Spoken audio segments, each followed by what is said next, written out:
Yun, good morning mga katambayers, magandang araw. Yo, nakapag-vlog tayo saglit kasi ngayon ay July 23, 2024. Ang gagamitin natin truck is Freightliner. Secret lang natin to. Driving test natin ngayon, 'di ba?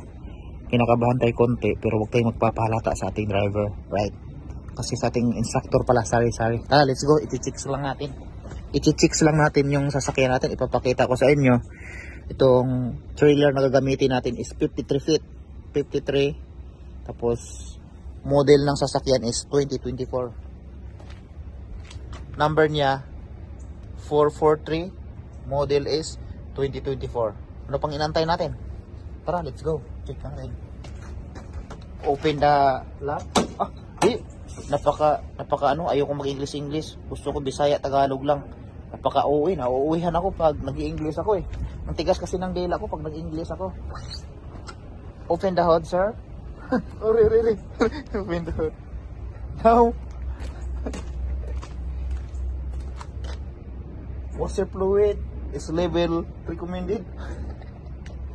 Natatawa ako nung nagsi-circle check ako mga katambayers eh. Pero okay lang din. Lip string support.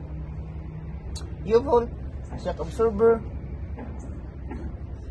inner wall, outer wall,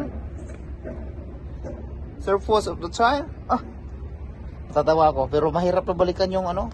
Papasalamat ka ako nung June 18 mga katambayers, nakapasak agad ako sa circle check eh.